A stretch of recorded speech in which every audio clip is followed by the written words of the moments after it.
सूर्यो अजायतः श्रोत्रः द्वायुश्च प्राणश्च मुखादग्निरजायत दीपो ज्योतिः परब्रह्म दीपो ज्योतिः जनार्दन दीपो हरतु मे पापं पूजादीप नमोस्तुते ओ दीपस्तसाक्षवे नमः।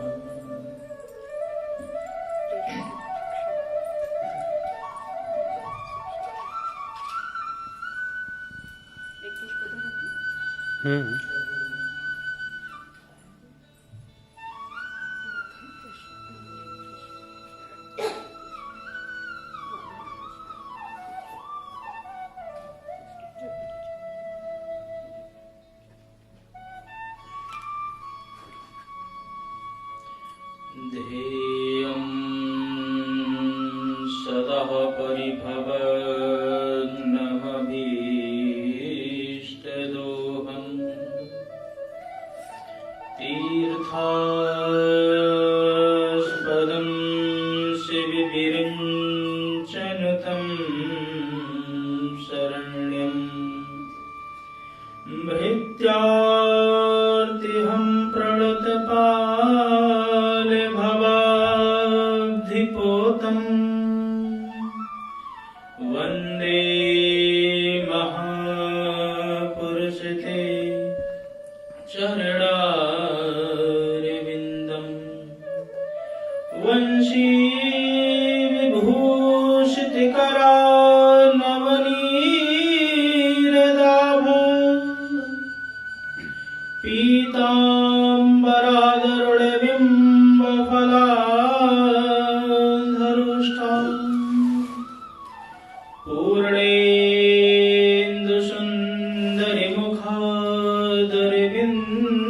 पूर्णेन्दुसुन्दरिमुखादरविन्दनेत्रा कृष्णात् परं किमपि तत्त्वमहं न जाने।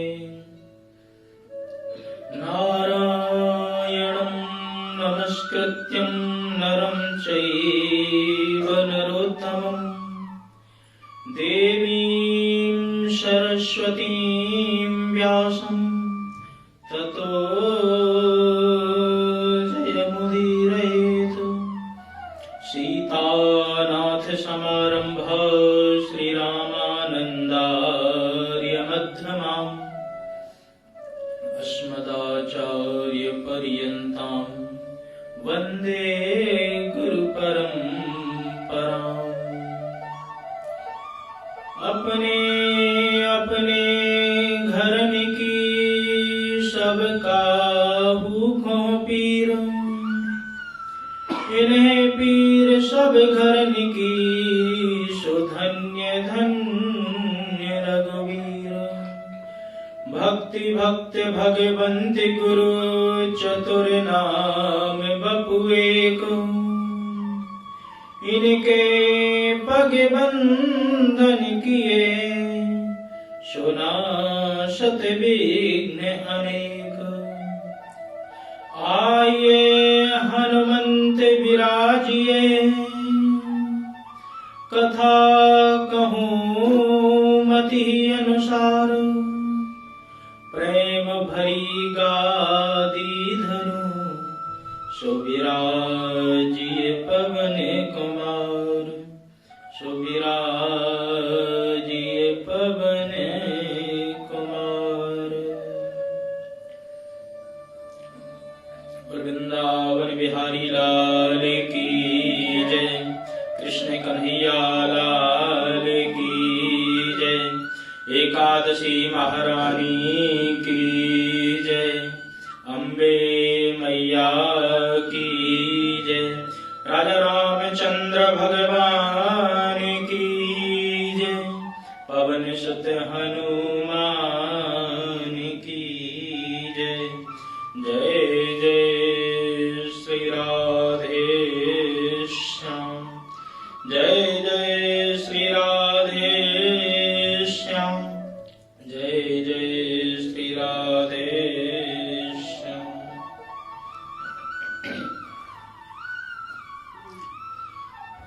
परम मंगल में परात्पर अकारण करुणालय भक्त भक्त वांछा तल्कतरु तनिंदित विनिंदित श्री बाल कृष्ण लाल के पाद पद्मों में प्रणाम करते हुए हम आज चैत्र शुक्ल पक्ष की जो एकादशी कामदा एकादशी के नाम से जानी जाती है उसमें प्रवेश करेंगे।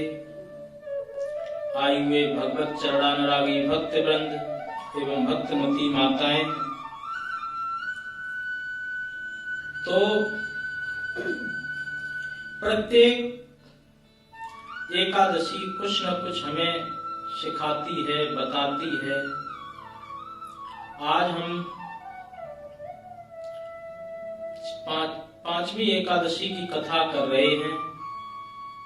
इस मंदिर में जब से मैं आया हूं उसके 1 महीने बाद से ही एकादशी की कथा का महात्म्य और उसकी विशेषता कहने के लिए प्रेरित किया गया कि एकादशी की कथा कहें, ताकि लोग भी एकादशी के महात्म्य को समझ सकें और उससे लाभान्वित हों। तो एकादशी के कथा के बारे में कहा जाता है कि वेदागम पुराणेषु शास्त्र अन्येषु चादुजा कुत्राप्येकादशी तुल्यम व्रतम प्रोक्तम न कोविदई। संसार में जितने भी व्रत हैं वो एकादशी से बढ़कर के किसी भी व्रत की तुलना नहीं की गई। कहा कि सबसे बड़ा व्रत एकादशी का ही है। मैं बार बार इस बात को कहता हूं कि एकादशी व्रत का ये मतलब नहीं है कि अन्न त्याग करके बैठ गए या फिर फलाहार के ही बल पर वो कर लिया। बात बाकी एकादशी का विशेष ये है कि 10 इंद्रियां और 1 मन जब तक आपके अधीन नहीं है तब तक व्रत करने का कोई भी लाभ नहीं होता है। वैसे कहते हैं उपवास। उप माने होता है निकट या समीप, वास माने वास करना। परमात्मा के समीप वास करने का नाम ही उपवास है। इसलिए और अन्न यदि शरीर में जाता है तो हमारी बुद्धि, मन ये सब दूषित होते हैं, क्योंकि अन्न में अनेक प्रकार के विकार उत्पन्न हैं। इस वजह से भी अन्न का त्याग व्रतों में विशेष बताया जाता है कि कहीं मन और बुद्धि दूषित ना हो जाए। तो आज ये कामदा एकादशी है जो कि प्रत्येक कामना की पूर्ति करने वाली है। धर्मराज युधिष्ठिर जी और भगवान श्री हरि विष्णु जी का संवाद प्रत्येक एकादशी में मिलता है। इतनी एकादशी की कथा सुनने के बाद भी महाराज युधिष्ठिर जी के कानों को संतोष नहीं मिला। तो इससे पता चलता है कि कथा कितनी भी सुनो उसमें कुछ न कुछ नया हमें मिलता ही है। और कोई कथा हमारी ये नहीं है कि सिर्फ एक ही कथा है, हमारी तो अनंत कथा, हरि व्यापक सर्वत्र समाना। जैसे परमात्मा सब जगह व्याप्त हैं, इसी प्रकार से बहुत विशाल रूप में कथा है। कागभूषुंड जी गरुड़ जी को कथा सुना रहे हैं और न जाने कितने कल्पों से सुना रहे हैं, अभी तक भी कथा वो चल रही है। तो इससे पता चलता है कि हमारे ये जो शास्त्र हैं, ये ग्रंथ हैं, ये कितने अगाध सागर हैं, इनकी था पाना ही असंभव है। तो धर्मराज जी युधिष्ठिर पूछने लगे प्रभु से कि ये कामदा एकादशी का क्या महात्म्य है और ये एकादशी का व्रत कैसे किया जाता है, कृपा करके इसका महात्म्य हमें श्रवण कराएं। तो भगवान कहते हैं कि यही प्रश्न राजा दिलीप ने एक बार अपने गुरु वशिष्ठ जी से किया था। ये राजा दिलीप जी राम जी के ही वंशज हैं, राम के ही वंश में इनका जन्म हुआ था और अभी 2 दिन पूर्व ही हमने बहुत धूमधाम से रामनवमी भी मनाई। तो रामनवमी में भगवान का आगमन हुआ, परंतु आज हम धीरे धीरे उनके महात्म को, महत्व को भूलते जा रहे हैं कि परमात्मा को आने का, इस धराधाम में प्रकट होने का क्या कारण है, क्यों बार बार वो अवतार लेकर के आते हैं। और यद्यपि इस धराधाम पर प्रभु के अनेकानेक अवतार हुए हैं, 24 अवतारों की मुख्य कथा पुराणों में मिलती है।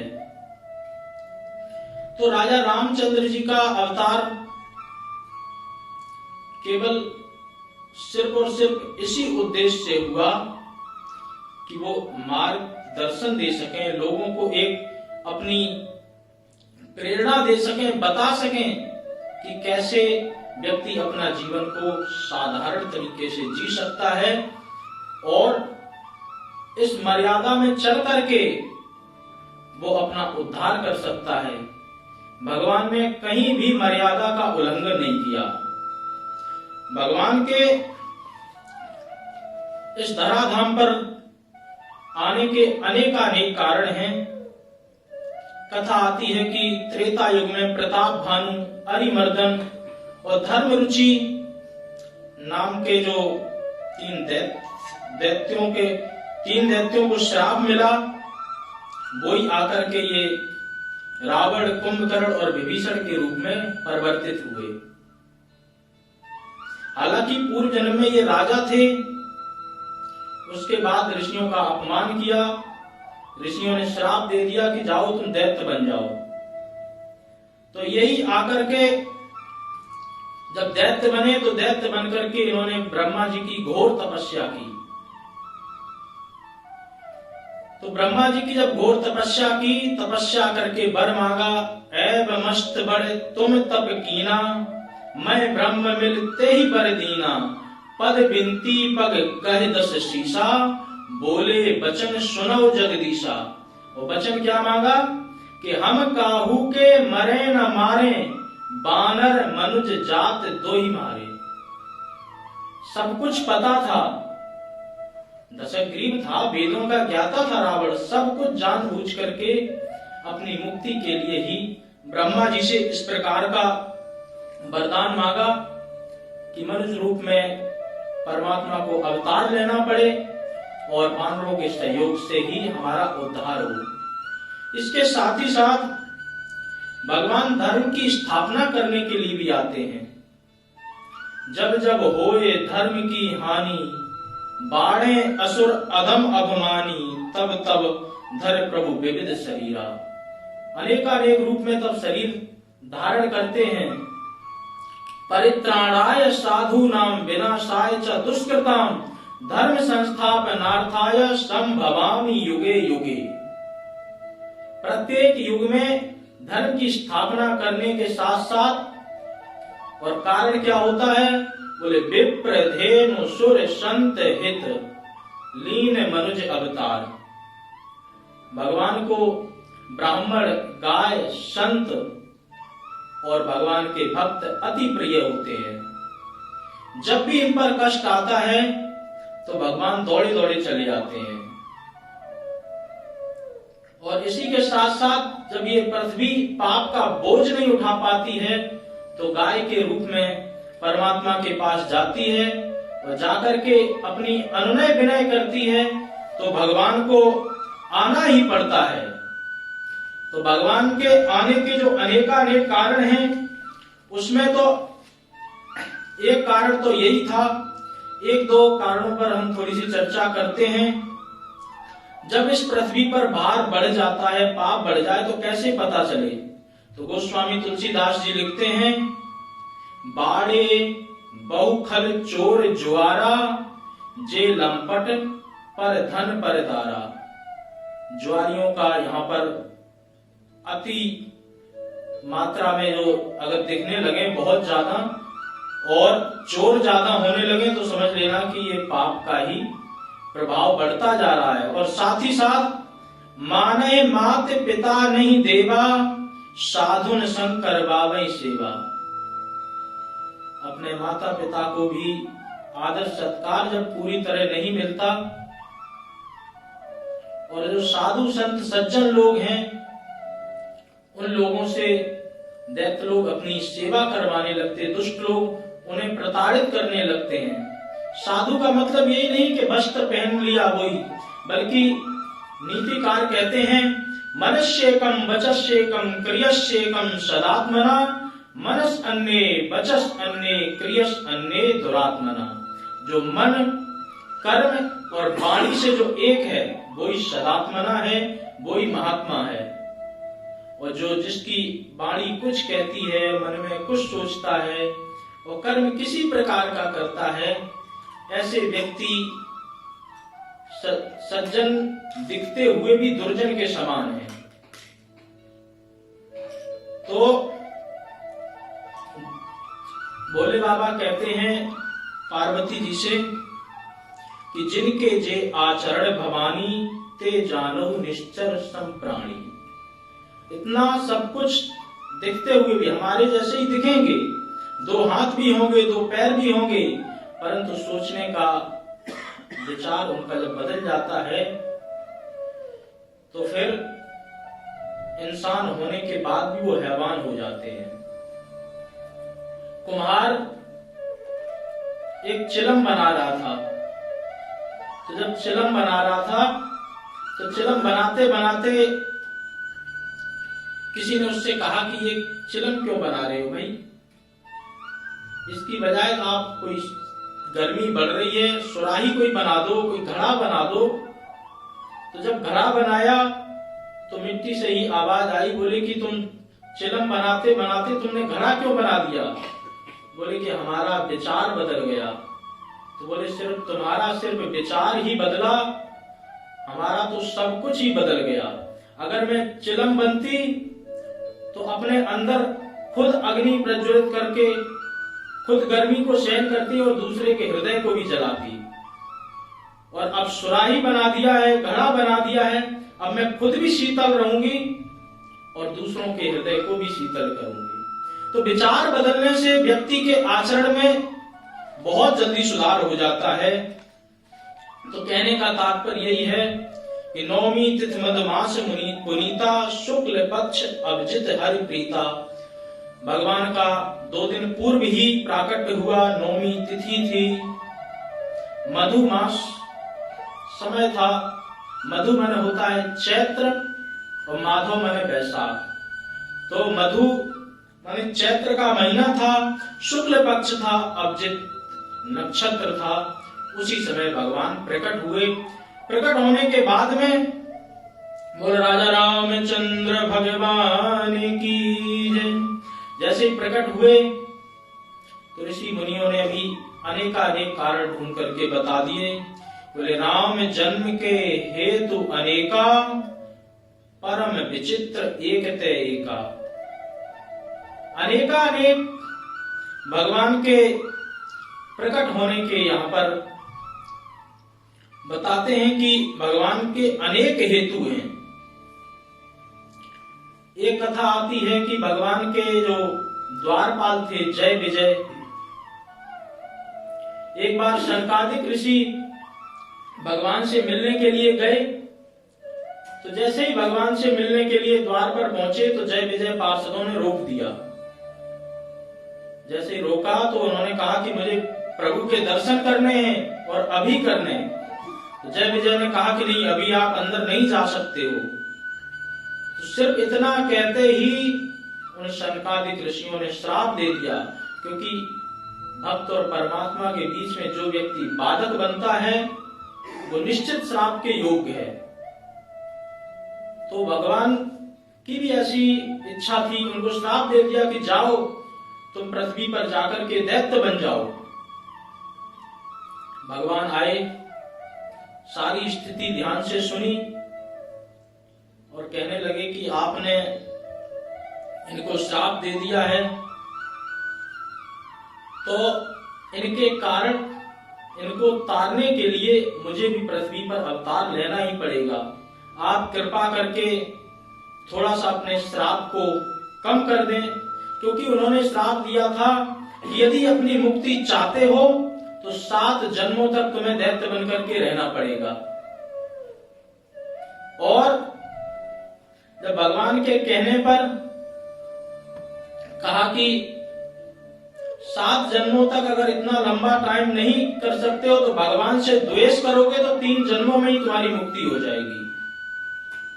तो भगवान से द्वेष किया, रावण कुंभकर्ण के रूप में भी आए और यही मधुकैटव भी बने। इस प्रकार से इनका भी उद्धार हुआ। दूसरी कथा आती है कि वृंदा जो जालंधर की पत्नी थी, जालंधर ने भगवान श्री शंकर जी से वरदान मांग करके अनेकानेक अस्त्र शस्त्र प्राप्त कर लिए और देवताओं को ही परेशान करने लगे। जब ऐसे दैत्य देवताओं को परेशान करते हैं तो भगवान को उन्हें ठिकाने लगाने के लिए ही साम दाम दंड भेद किसी न किसी नीति को अपना करके उन्हें ठिकाने लगाना ही पड़ता है। भगवान ने वृंदा के साथ छल किया, क्योंकि जब तक पत्नी का सतीत्व अखंड रहता है तो उसके सौभाग्य की 100% गारंटी रहती है। प्रमाण है अनेकानेक ऐसे।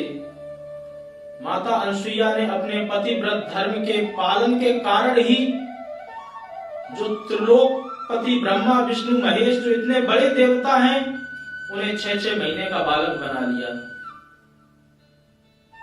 बहुत सी ऐसी कथाएं आती हैं। तो पतिव्रत धर्म यदि जो पत्नी जो स्त्री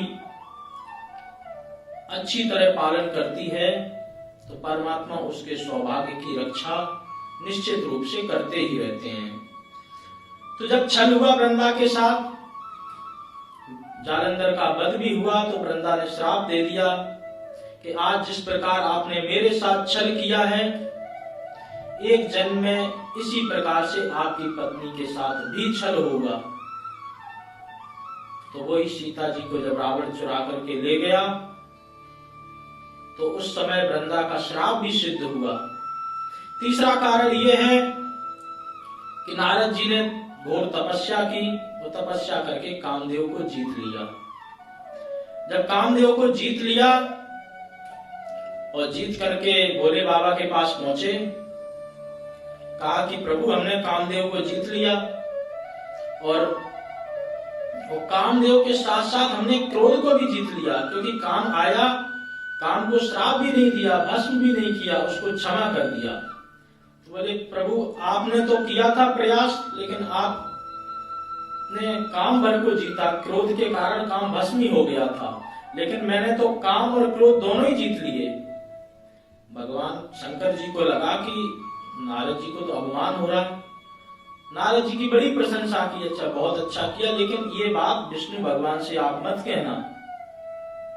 तो नारद जी को लगा कि देखो ये चाहते हैं कि हम अकेले ही काम को जीतने वाले बने रहे, दूसरे किसी का नाम ही ना हो, इसलिए हमें रोक रहे। तो वहां जाकर के भगवान विष्णु जी को प्रणाम किया और कहा कि आपकी कृपा से प्रभु हमने काम और क्रोध दोनों जीत लिए। अब हम इस संसार में स्वच्छंद घूम सकते हैं, हमारे जैसा दूसरा कोई नहीं दिख रहा है। जैसे ही अभिमान दिखा और अभिमान के साथ साथ काम कथा शुरू कर दी नारद जी ने कि कैसे कैसे हमने जीता। भगवान भी विचार करने लगे कि हमारा ही भक्त होकर के जिस भक्त के मुख से सदा राम कथा निकला करती थी, आज अभिमान के वशीभूत होकर के वो काम कथा कह रहा है। इतना सब कुछ तपस्या करने के बाद भी कहीं ये इनका पतन ना हो जाए, तो मैं ऐसा प्रयत्न करूंगा कि इनके अंदर से काम का जो बीज अंकुर निकला है अभिमान के साथ में, उसी को ही समूल नष्ट कर दूं। भगवान ने ऐसी लीला रचाई, विश्व मोहिनी का रूप प्रकट करवाया लक्ष्मी माता जी को। और जब विश्व मोहिनी जी को नारद जी ने देखा तो देखते ही मोहित हो गए और सोचने लगे क्या किया जाए क्या नहीं। तो विचार करते करते विष्णु भगवान जी का आह्वान किया। आह्वान करते ही कहा कि प्रभु मुझे आप अपना रूप प्रदान करें। और रूप प्रदान करने के साथ साथ हमारा जो भी मनोवांछित कर्म है, जो हम चाह रहे हैं, उसको सिद्ध कर दें। कहा कि नारद जी आप तो वैसे ही तपस्वी हैं, सब कुछ आप स्वयं भी कर सकते हैं, परंतु आपने रूप मांगा तो मैं रूप अवश्य दे दूंगा। भगवान ने अपना रूप दिया और रूप देने के बाद में नारद जी भी उसी पंक्ति में बैठ गए जहां अनेकानेक राजकुमार बैठे हुए थे। तो भगवान भी राजकुमार का रूप लेकर के आए और भगवान की जो माया थी, माया तो हमेशा मायापति की होती है, और हम लोगों के पास भी थोड़ी बहुत जब माया बन जाती है तो हम अपने आप को मायापति समझने लगते हैं। बल्कि हम माया के पुत्र तो बन सकते हैं, लेकिन माया तो मायापति की ही है। जब हमको लगता है कि हम मायापति हो गए हैं तो भगवान धीरे से अपनी माया को खींच लेते हैं, हमें पता तक नहीं चल पाता है। तो इसी प्रकार से भगवान ने उस माया का वर्ण किया। वर्ण करने के बाद में भगवान तो माया को लेकर के आगे चले गए। वहां पर जब नारद जी के साथ में जो अन्य लोग बैठे हुए थे तो उन्होंने कहा कि बाबा आप इतना अच्छा रूप लेकर के आए, कम से कम एक बार शीशे में अपना मुंह ही देख लिया होता। तो अभी जाकर के आप अपना मुंह तो कम से कम जलाशय में ही निहार लें, यहाँ शीशा ईसा नहीं दिख रहा है तो। परंतु जैसे ही नारद जी वहां पर गए और देखते ही जैसे ही जल में देखा अपना प्रतिबिंब, तो बंदर का प्रतिबिंब नजर आ गया। नारद जी को क्रोध आ गया और क्रोध आकर के श्राप दे दिया कि बहुत बड़े तुम देवता बनते हो और हमारे साथ इस प्रकार का छल किया, जाओ मैं तुम्हें श्राप देता हूं। जो आज तुमने मुझे बंदर के रूप में दिखाया है, यही बंदर आपके जीवन में आगे काम आएंगे। जब कोई आपको नहीं दिखेगा, फिरोगे ठोकरें खाते अति दुस्तर पहाड़ों में, कहीं वन और कहीं विपट इन उजाड़ों में, निराशाओं के बादल सब तरह छा जाएंगे। यदि कुछ काम आया तो ये बानर ही काम आएंगे और कोई काम नहीं आएगा। भगवान ने नारद जी को समझाया और अपनी माया को विलुप्त कर दिया। नारद जी और भगवान सिर्फ बचे। तो उन्होंने कहा कि काम के मद में आप इस तरीके से काम को जीत लिया था, तो आपको लगा कि आप इस योग्य बन गए हैं, परंतु आपका कहीं पतन नहीं हो जाए, इसलिए मुझे ये करना पड़ा। नारद जी ने कहा कि प्रभु अब श्राप तो मैंने दे दिया है। तो कहा कि कोई बात नहीं, हम आपके श्राप को भी स्वीकार करते हैं। तो कहने का भावार्थ यही है कि अनेकानेक प्रभु के हेतु हैं इस धराधाम पर आने के लिए। क्यों आते हैं? क्योंकि धर्म की ध्वजा इस धराधाम पर निस्दिन लहराती रहे। इसके साथ साथ भगवान अपने भक्तों को आनंद प्रदान करने के लिए आते हैं, क्योंकि भगवान के भक्त जब ऐसे ही दूसरे मार्गों पर प्रेषित होने लगते हैं, चलने लगते हैं, तो भगवान किसी न किसी रूप में उनको आकर के मार्गदर्शन देते हैं और अपनी लीलाओं के माध्यम से अनेकानेक लीलाएं दिखा करके उनके मन में शांति प्रकट करते हैं और उनको आनंद और हर्ष उल्लास प्रदान करते हैं। बोल राजा रामचंद्र भगवान की जय। भगवान ने पूरी लीला की और लीला करने के तत्पश्चात अपने परम धाम को भी प्राप्त हुए। जो उनको करना था वो तो कर दिया। तो भगवान के जब जब अवतार होते हैं तब तब हमें आनंद ही प्रदान होता है। तो अब पुनः प्रसंग पे आकर के हम, मूल तो एकादशी की कथा ही थी, परंतु अभी 2 दिन पूर्व ही जब राम जन्मोत्सव भी मनाया तो मुझे लगा कि थोड़ा सा राम जी के बारे में भी पता हो कि अवतार लेने के क्या कारण होते हैं। तो आइए अब हम कथा में ही प्रवेश करें। प्राचीन काल में रत्नापुर नामक एक नगर था, जहां ऐश्वर्यशाली राजा पुंडरीक राज्य में निवास करते थे। उस रत्नापुर नगर में ललित कलाओं का विशेष आदर हुआ करता था। जितना संगीत वाद्य था उसका बहुत बड़ा महत्व था उस नगर में, और नृत्यांगनाएं जो थीं वो गंधर्वों के साथ आकर के नाच गाना करके राजाओं को मोहित किया करती थीं। परंतु इन सबके साथ साथ एक वहां पर गंधर्व आया, और वो अकेला ही था, उसकी पत्नी साथ में नहीं थी। वो पत्नी के याद में सुर और ताल दोनों ही भूल गया। वहीं पर बैठा हुआ कोरडक नाम का एक नाग था, उसने राजा से जाकर के चुगली कर दी। ये ईर्ष्या आज ही हम लोगों में पैदा नहीं हुई, ये अनादि काल से चली आ रही है। जब ईर्ष्या बस उसने चुगली कर दी तो राजा ने तुरंत श्राप दे दिया कि जा, तू गंधर्व होकर के हमारे इस राज्य में तूने इस प्रकार का दुस्साहस किया, हमारे आनंद में ललित कलाओं में तूने भंग, हमारे विघ्न उत्पन्न किए हैं, जाकर के तू भी राक्षस बन जा।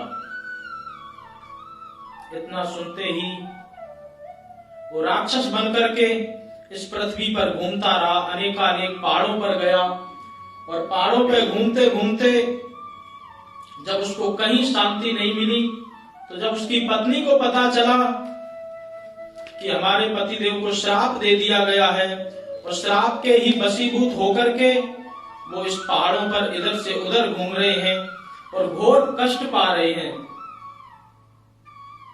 तो पत्नी ने अपना पतिव्रत धर्म समझ करके उनके इस निवारण की मुक्ति की। क्योंकि पत्नी का प्रथम कर्तव्य यही है कि जो उसने जीवन साथी चुना है उसके सुख दुख के साथ साथ में उसके मुक्ति पर भी उसका अधिकार होता है। जब तक वो मुक्त नहीं करा दे तब तक उसको शांति मिलनी ही नहीं चाहिए। माता नर्मदा जी की कथा आती है, सदैव स्वर्ग लोक में पहुंच गई, और उसके बाद भी उनसे वहां पर कहा गया कि आप गृहस्थ जीवन को भोग करके नहीं आई हैं, इसलिए आपको इस स्वर्ग में प्रवेश नहीं मिलेगा। वहां आकर के उनकी पहली जिस पर नजर पड़ी वो कोढ़ी था, अंग अंग उसके रक्त से चू रहे थे, लेकिन उसको ही पति मान करके इतनी सेवा की। वो कोढ़ी एक वैश्या के साथ अनुरक्त था, तो माता नर्मदा जी उसको अपने कंधे पर बिठाल करके उस वैश्या के पास ले जाया करती थी। आज की कोई स्त्री ऐसा कभी सोच भी सकती? उस समय क्या स्थिति रही होगी? वो बातें जब और अच्छी तरह इनका मनन मंथन करो तब समझ में आती हैं। मूलतः तो ये कथा इस तरीके से समझ में ही नहीं आती कि पत्नी होकर के वो क्यों उसके साथ ले जाती, क्या नहीं। जब बहुत गहराई में जाकर के समझो तो ये कथाएं सिर्फ और सिर्फ एक मार्गदर्शक होती हैं, एक इस तरीके का विजन देती हैं, इस तरीके की दृष्टि देती हैं कि कभी इस तरीके की भी परिस्थिति आए तो भी व्यक्ति को घबराना नहीं चाहिए। तो पत्नी ने अपना पतिव्रत धर्म पालन करने के लिए सोचा क्या किया जाए। पति राक्षस योनि में होकर के उन जंगलों में भटक रहा था, पत्नी भी उसके साथ ही उन जंगलों में भटकने लगी। जब पत्नी को भटकते भटकते बहुत दिन बीत गए तो वहां पर एक श्रृंगी ऋषि अपने आश्रम बना करके निवास करते थे। ये श्रृंगी ऋषि वही ऋषि हैं जिन्होंने राजा परीक्षित को 7वें दिन तक्षक नाम के डसने से मृत्यु होने का श्राप दिया था।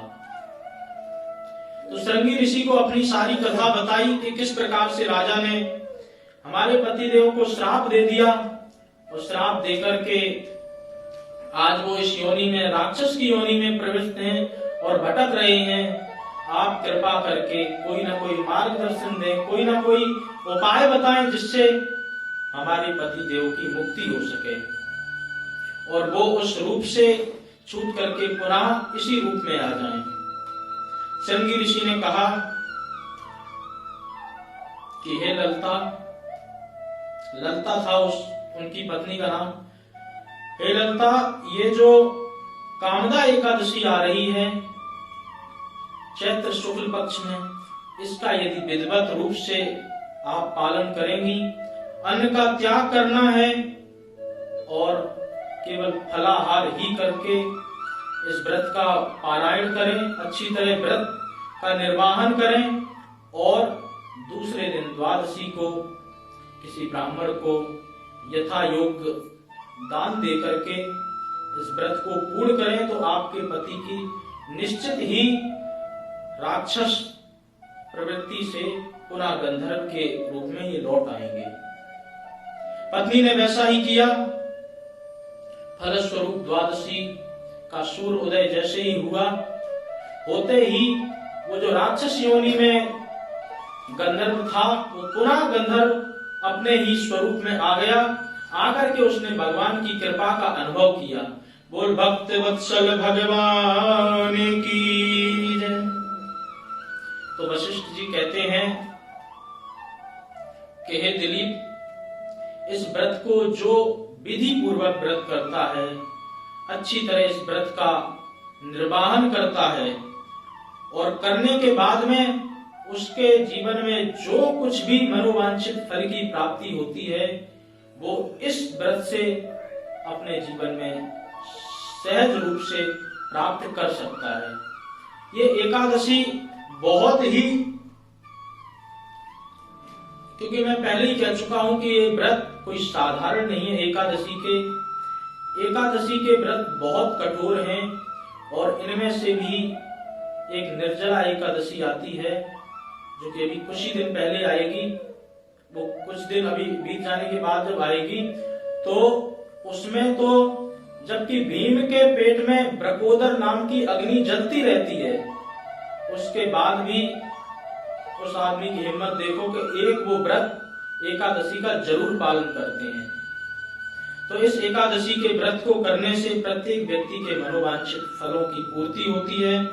भगवान विष्णु परोपकारी हैं, प्रत्येक जीव पर उपकार करने वाले हैं। जो भी भगवान की पूजा श्रद्धा भाव से करता है और इस व्रत को अच्छी तरह पालन करता है, उसके जीवन में मनोवांछित फल की प्राप्ति के साथ साथ सर्व प्रकार के विघ्नों का हरण हो जाता है। बोल एकादशी महारानी की जय। तो एकादशी का व्रत प्रत्येक व्यक्ति को करना चाहिए। छूट केवल 5 वर्ष के बालक को और 90 वर्ष के बूढ़े को है। इससे नीचे की उम्र के जो भी हैं, इन बीच वालों को सबको एकादशी का व्रत करना चाहिए। एकादशी की उत्पत्ति बद्रीनाथ के वहीं पर एक गुफा है, हेमवती गुफा, जो कि 12 योजन की है। उसी में ही एकादशी का प्राकट्य हुआ। ये कथा मैं पहले भी सुना चुका हूं और सब लोगों को लगभग पता ही है कि मुर नाम के दैत्य को मारने के लिए भगवान जब उस गुफा में प्रवेश किए और बहुत दिन से थके हुए थे तो वहीं पर उनको नींद आ गई और सोते सोते उसी समय उनके शरीर से एक दिव्य रूप प्रकट हुआ। वही एकादशी महारानी कहलाई और ये बद्रीनाथ के हेमवती गुफा में ही माता का प्राकट्य हुआ, प्रादुर्भाव हुआ। इसलिए आप जब भी बद्रीनाथ जाएं तो हेमवती गुफा के भी दर्शन करें, व्यास गुफा के भी दर्शन करें, वहीं पर गणेश गुफा भी है, वहां भी दर्शन करें। और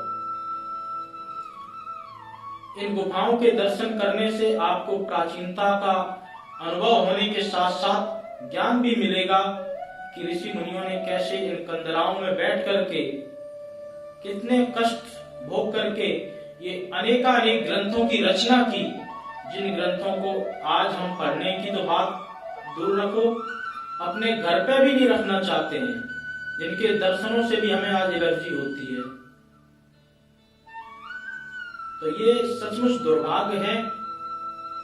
तो आप सब के जीवन में भगवान भक्ति का उदय करें और भक्ति के साथ साथ में ऐसी सद्बुद्धि प्रदान करें कि आप अपने घर में ग्रंथों का निवास कराएं।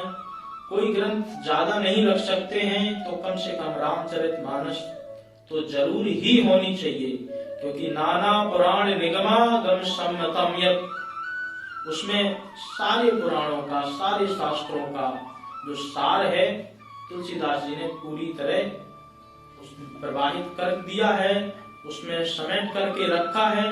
तो कम से कम रामचरितमानस जरूर रखें और रख करके पढ़ने का समय नहीं मिलता है तो कम से कम उसके दर्शन करके ही अपने जीवन का जो बहुमूल्य जीवन मिला है परमात्मा की कृपा से, उस जीवन का सदुपयोग करें।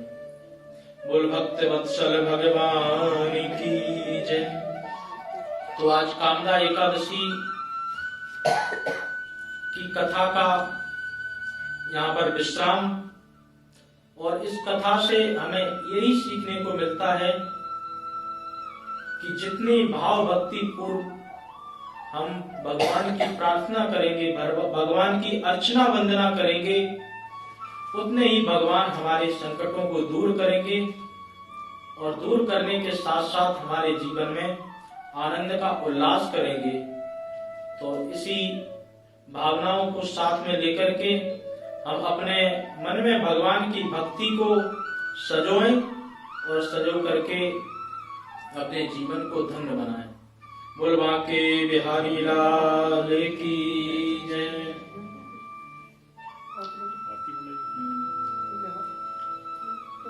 आज कई दिनों के बाद में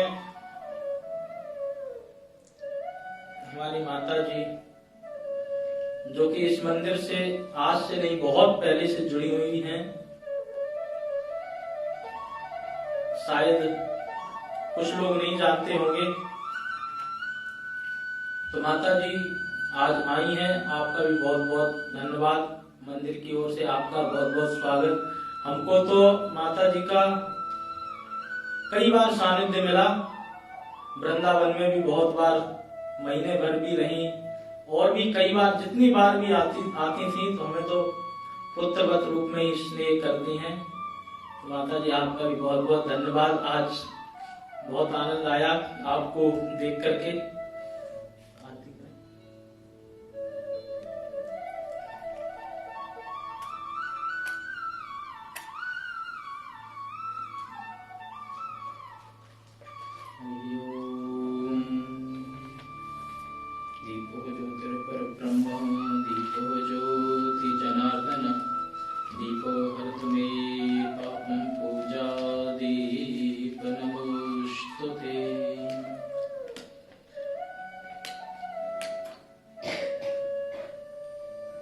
आइए खड़े हो जाइए आरती के लिए। आ जाए सब लोग।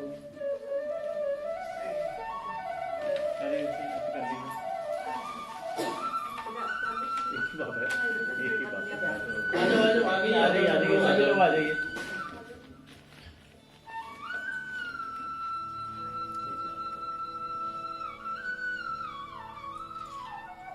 बांके बिहारी तेरी आरती गाऊं, श्री बांके बिहारी तेरी आरती गाऊं, कुंज बिहारी तेरी आरती गाऊं, आरती गाऊं प्यारे आपको मनाऊं, आरती गाऊं प्यारे आपको मनाऊं, श्री बांके बिहारी तेरी आरती गाऊं, मोरी मुकुट तेरे शीश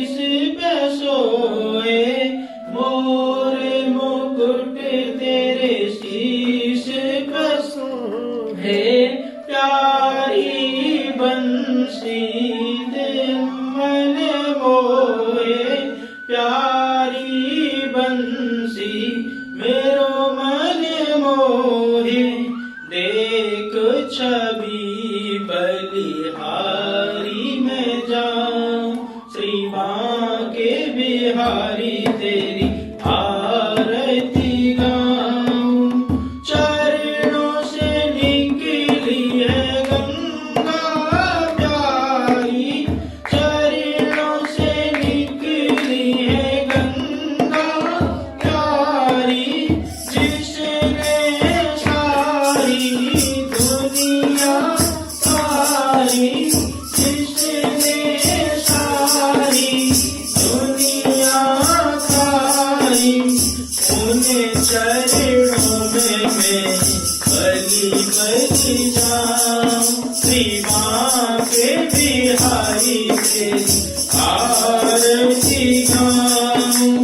सास अनाथ के नाथ आप हो, सुख दुख जीवन प्यारे साथ आप हो, सुख दुख जीवन प्यारे साथ आप हो। श्री चरणों में मैं शीश नमाऊं। श्री माँ के बिहारी तेरी आरती गाऊं। तुझे बिहारी तेरी आरती गाऊं। आरती गाऊं प्यारे आपको मनाऊं।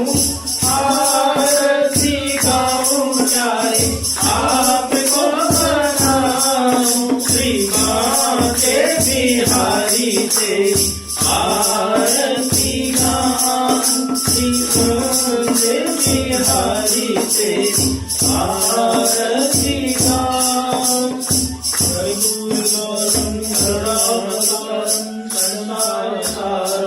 उद्गेन्द्रहारं सदा वसन्तं हृदयारविन्दे भवं भवानी शतं नमामि। त्वमेव माता च पिता त्वमेव